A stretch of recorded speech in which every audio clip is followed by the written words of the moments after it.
गर्मी में 5 जुगाड़ू बहू का नदी वाला पेड़ का ससुराल।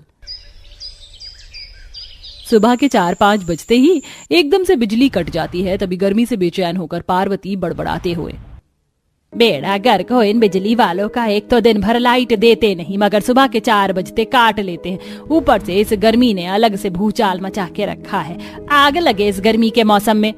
गर्मी से पसीने पसीने होकर 5 बहुएं भी उठकर बैठ जाती हैं। गुंजा बहू दरवाजा खोल दे, गर्मी से मन बड़ा बेचैन बेचैन सा हो रहा है, थोड़ा मटके का ठंडा पानी भी पिला देना। जी माँ जी अभी देती हूँ। गुंजा थोड़ा पानी मुझे भी देना, प्यास की मारी गला सूख रहा है। जी जेठानी जी।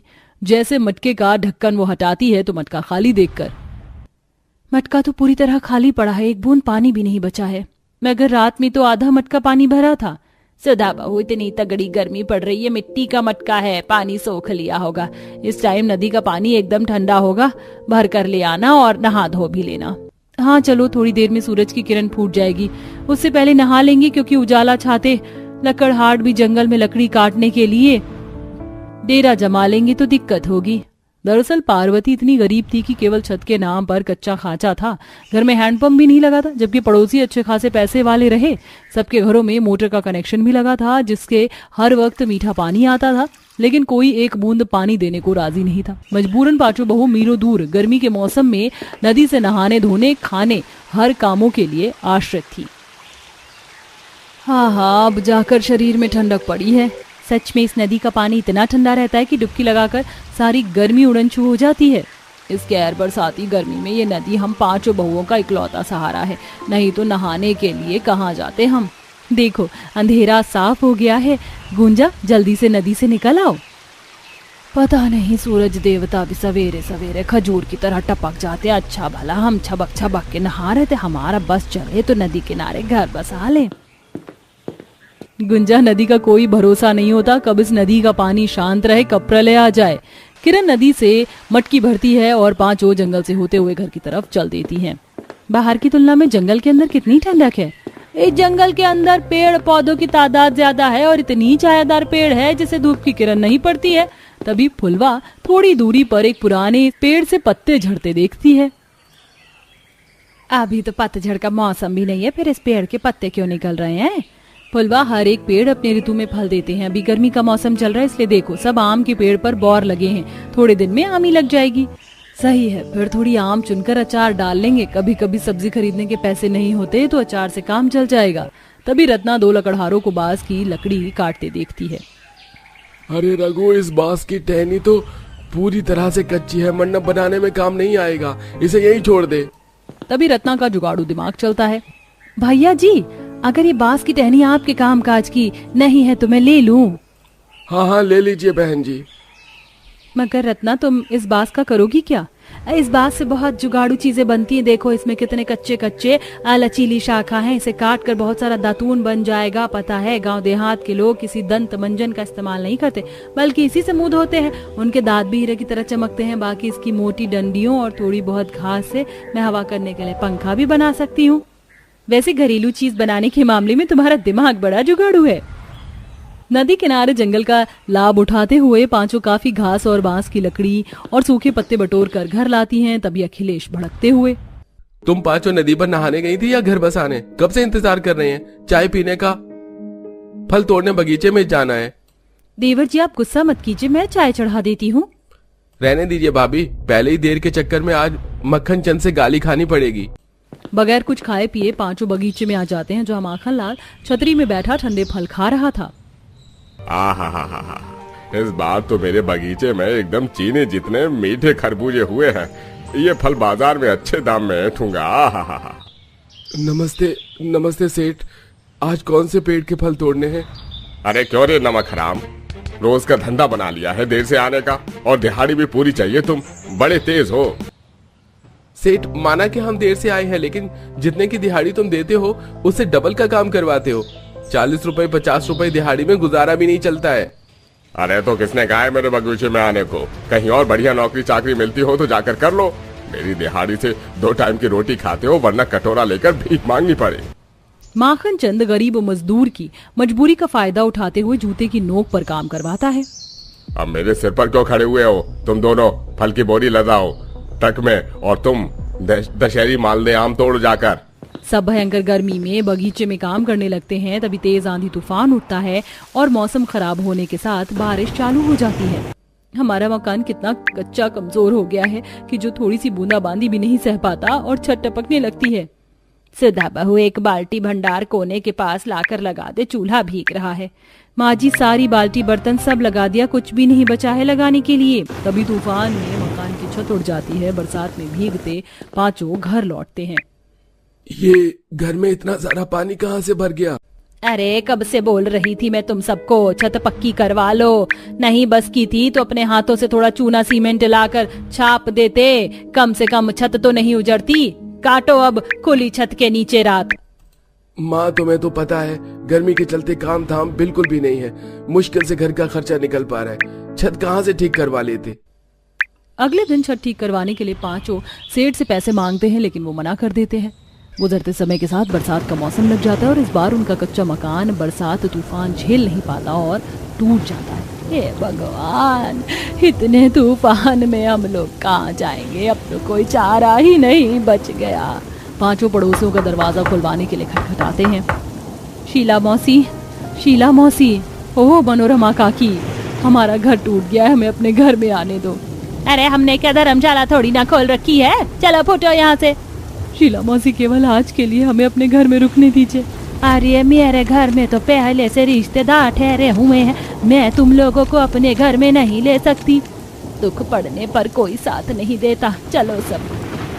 तूफान का घना मंजर देख पांचों नदी किनारे आ जाती हैं और एक विशाल पेड़ के नीचे शरण लेते हैं। वहीं पंछी परिंदे जीव जंतु अपने अपने खोखले पेड़ के घर में छिप रहे थे। तभी किरण कटफोड़वा पंछी को पेड़ में गड्ढा करके घर बनाते देखती है। ये तो कटफोड़वा पक्षी है जो अपनी चोंच से पेड़ को खोखला करके घर बनाकर रहते हैं। जंगल में रहने वाले इन जीव जंतु और पक्षी का जीवन हमसे लाख गुना अच्छा है, कम से कम इन्हें पेड़ के अंदर शरण तो मिल जाता है। तभी रतन एक पेड़ पर बंदर और उसके बच्चों को शरण लिए देखती है, जिससे उसे जुगाड़ आता है। अगर हम चाहें तो इनके समान अपने परिवार के रहने के लिए पेड़ पर आश्रम बना सकते हैं। पास के पास नदी है, हमें दूर सफर तय करके यहाँ तक आने की आवश्यकता भी नहीं पड़ेगी और यहाँ का वातावरण भी कितना ठंडक है। रत्ना का जुगाड़ सुझाव सबको काफी पसंद आता है। बरसात छूटने के साथ सब काम चालू कर देते हैं। जुगाड़ तरीके से पत्थरों को पैना करके औजार बनाकर लकड़ियाँ काटते हैं। इस पेड़ का तना काफी मोटा है, इस पर हमारा पेड़ घर आराम से टिक जाएगा। क्योंकि वो पेड़ नदी के बिल्कुल पास में था, अब पांचों बहू घर बनाने में पतियों का सहयोग करती और सीढ़ी बनाकर साथ ही पेड़ की जड़ों तक जाने वाले हिस्से में जुगाड़ लगाकर रसोई बनाती हैं। वहीं सास नदी किनारे ही मिट्टी से चूल्हा बनाती है। अरे वाह माँ जी, आपने क्या बढ़िया जुगाड़ लगाकर चूल्हा बनाया, अब खाना बनाना एक बार में निपट जाएगा। अरे बहुओं, तुम लोगों की देखा देखी जुगाड़ लगाना सीख लिया। अब इस 4 मुंह वाले चूल्हे पर एक ही बार में दाल चावल रोटी सब्जी बना लेना। कुछ दिनों में पांचों बहू नदी किनारे पेड़ घर के रंग में ढल जाती हैं। नहाना धोना खाना बनाना सारी आवश्यकता नदी से वह पूरा कर लेती हैं और नदी के पास वाले जमीन को साफ करके साग सब्जी भी सींचती हैं, जिसमें हरी भरी फलीदार सब्जियां उगती हैं, जिससे उनके पति बाजार में बेचने के लिए ले जाते हैं और ताजी सब्जियां देखकर लूट मच जाती है। माँ, और कितनी देर लगेगी डिनर बनाने में? भूख से पेट में चूहे कूद रहे हैं। भगवान जी, कैसी भूखी लड़की पैदा की है मैंने, थोड़ा सा सब्र नहीं करती है। थोड़ी देर में मनोरमा कढ़ी चावल प्लेट में लगाकर पूजा को देती है। चावल देख पूजा चिढ़कर, माँ ये तुमने क्या चावल उबाल के रख दिए, जबकि तुम्हें पता है रोटी के बिना मेरा पेट नहीं भरता। बिना नखरे किए इस लड़की से खाना नहीं निकला जाता। कढ़ी के साथ गरम गरम चावल खाने में मस्त लगते हैं, खाकर तो देख। माँ, मुझे कढ़ी पर भी रोटी पसंद है, तुम मेरे लिए 4-5 बना दो और ये चावल हटाओ। बड़बड़ाते हुए मनोरमा कढ़ी चावल लेकर रसोई में आकर रोटी बनाती है। बंदर क्या जाने अदरक का स्वाद, रोटी के अलावा इसको कुछ हजम नहीं। भगवान न करे कल को दाल चावल खाने वाले ससुराल में शादी हो जाए तो कैसे गुजारा होगा। पूजा को रोटी खाने के शौक में मनोरमा उसकी शादी के लिए परेशान रहती थी। कुछ दिनों में पंडित जी केशव प्रसाद के घर में रिश्ता लगवाते हैं, जो कि आज देखा देखी करने आते हैं। नमस्कार बहन जी। नमस्ते जी, नमस्ते, आइए सब लोग। पिताजी, ये चावल की बोरी और दाल कहाँ रख दें? ये चावल का कट्टा और 10 किस्म की दाल आपके खातिर लाए हैं। वो क्या है ना, हमारे यहाँ के हलवाइयों ने दुकान नहीं खोली थी कि मिठाई खरीद सके, इसलिए अपनी दुकान से दाल चावल ले आए। नहीं रिश्तेदारी में खाली हाथ जाना अच्छा थोड़े ना लगता है। जी जी बिल्कुल बेटा, यहीं कोने में रख दीजिए। दोनों परिवार वाले आपस में बातचीत करते हैं। वहीं पूजा के मन में खिचड़ी पक रही थी। ये देखा देखी करने जाने में दाल चावल कौन लेकर जाता है? दाल में कुछ तो काला है। बहन जी, खुद से अपनी तरफदारी करना अपने मुंह मियां मिट्ठू बनने जैसा लगता है, मगर खानदानी खाते पीते बनिया जात से है। चावल का तो हमारा सालों से कोटा चल रहा है। बाकी किराने की दुकान भी डाल रखी है, होलसेल दाल की दुकान है। मनोरमा बहन, इस परिवार में शादी करके आपकी पूजा खूब सुखी रहेगी। सोचने विचारने में समय व्यर्थ मत कीजिए। देखिए जी, मुझे आपका परिवार जच गया। मेरी बेटी खाने की जरा शौकीन है, इसलिए खाता पीता परिवार ढूंढ रही थी। अब तो लगे हाथ कुंडली मिलवाकर मुहूर्त भी निकलवा लीजिए। कुछ दिनों में धूमधाम से शादी होकर पूजा ससुराल आती है। अब देखना यह है कि 10 तरह की दाल चावल खाने वाले ससुराल में पूजा का पेट भरेगा या बेचारी रोटी खाने को तरस कर रह जाएगी। जेठानी राशि चावल का कलश रखकर, प्यारी देवरानी जी, कलश के चावल को अच्छे से गिराना। हमारे यहाँ मान्यता है कि चावल जितने बिखरते हैं घर में अन्न धन की बरकत होती है। जी दीदी, ये क्या कम है कि चावल दाल का कोटा खोल रखा है। पूजा जैसे गृह प्रवेश करती है, भूख से पेट गुड़गुड़ करने लगता है। एक तो मैंने खुद की शादी में सही ढंग से खाना नहीं खाया। कैमरे वाले ने सारा फोकस मेरी थाली पर घुसेड़ दिया था। मिस्सी रोटी, नान रोटी, लच्छा पराठा, कितनी वैरायटी की रोटी थी, खा भी नहीं पाई, तरस के रह गई। थकान के चलते सब अपने कमरे में आराम करने चले जाते। इसी प्रकार अगला दिन चालू होता है। इस कढ़ाई पनीर का टेक्सचर कितना खिलकर आया है। फटाफट से आटा गूंथकर नमक वाली कचौरी बना लेती हूँ। मेरे हाथ की कढ़ाई पनीर पूरी खाकर ससुराल वाले उंगलियां चाटते रह जाएंगे। पूरी बनाने के लिए पूजा हर दराज, मसालेदानी सब में आटा ढूंढती, मगर कहीं नहीं मिलता। पूरा किचन छान मार लिया, आटे का डब्बा दिखाई नहीं। तभी सास 10 तरह के दाल और जेठानी चावल की बोरी सरकाते हुए रसोड़े में लाती है। अरे राशि बहू, तुझे जरा सी चावल की बोरी नहीं खिसक रही? थाली भर कर दाल चावल खाती तभी हड्डियों के ढांचे जैसी हिल रही है। माँ जी, बोरी के अंदर 50 किलो चावल भरा है, भारी है। अरे पूजा बहू, तू खजूर के पेड़ की तरह क्यों खड़ी है? मदद करवा। जी माँ जी। माँ जी, ये बोरी में सच में भारी थी, मेरी तो सांस चढ़ गई। देवरानी जी, खुशबू तो बड़ी अच्छी आ रही, क्या बनाया? दीदी, मैंने कढ़ाई पनीर बनाई है, पूरी का आटा लगाने मगर आटा ही नहीं मिला। तभी सास कंजरपना दिखाती हुई बोलती है, अरे बहू, हमारे घर में कोई रोटी खाता ही नहीं है, इसीलिए आटा खरीदते ही नहीं है। सब डेली 10 किस्म की दाल और चावल खाते हैं। एक बार मुझसे पूछ लेती, फालतू में पनीर बनाकर खर्चा कर दिया। चल अब थोड़ी दाल चावल के साथ चख लेंगे। देवरानी जी, इन दोनों पतीलों में धोकर 10 किलो चावल चढ़ा दो। ये अरहर, मसूर, चना, काली मसूर, मूंग दाल, हरी मूंग, 10 अरहर की दाल को चुनकर साफ कर लेना और बनाना। 10 तरह का दाल चावल बनाने का ऑर्डर सुनकर पूजा के होश उड़ जाते।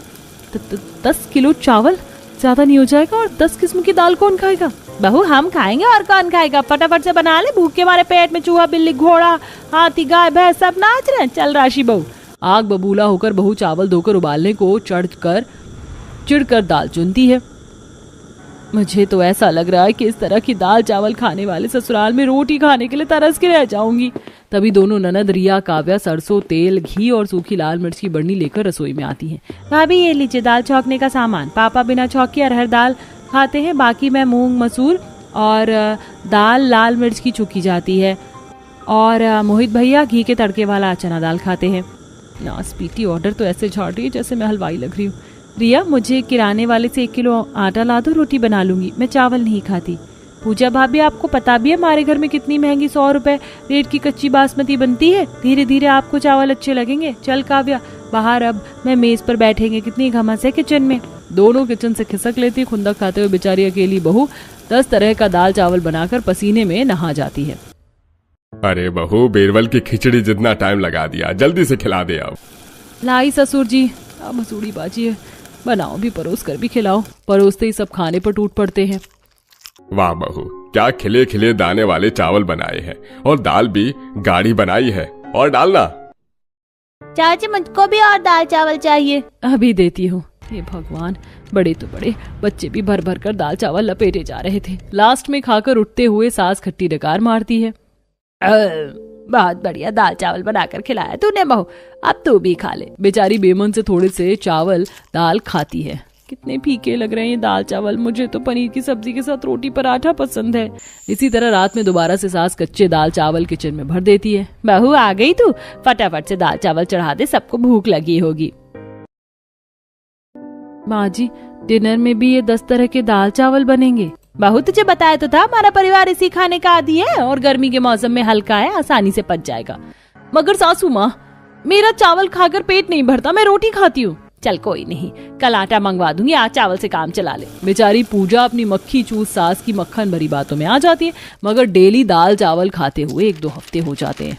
ये सासू माँ मेरे साथ चाल पट्टी खेल रही है, रोज आटा मंगवाने की बात करके टरका देती है। मैं तो रोटी खाने के लिए तरस गई हूँ। गुस्से में जानबूझकर पूजा चावल गीले और दाल पानी वाली बनाकर परोसती है। मम्मा, ये दाल तो बाकी की सूप जितनी पतली है, चावल भी गीले गीले से हैं। बहू ये तूने खाना क्या बनाया है या खिलवाड़ किया है? इतने महंगे बासमती चावल का हलवा बना दिया। माँ जी, आप सब लोग खाते भी तो इतना ज्यादा हैं, ऊपर से कच्ची बासमती थी, चिपक गई पतीले में। बहू तेरी बनाई दाल में भी चवन्नी भर का स्वाद नहीं है। चिक चिक करते हुए सब लोग दाल चावल खाते हैं। इन जलेबी जितने टेढ़े ससुराल वालों के आगे मुझे भी टेढ़ी खीर बनना ही पड़ेगा। मैं रोटी खाने के लिए तरसूं, पर इन्हें 10 किस्म की दाल चावल बनाकर खिलाऊं, इतनी सीधी नहीं हूँ। जानबूझकर पूजा अब डेली कभी दाल जला देती तो कभी चावल खराब कर देती, जिससे ससुराल वाले राशन पानी लेकर चढ़ जाते हैं। देखो आज फिर करमजली ने कच्ची बासमती का कचूमर निकाल दिया। कोई फायदा नहीं तेरे जैसी बहू उतारने का। पहले खाना ठीक ठाक बनाती थी, अब जानबूझ के खराब करती है।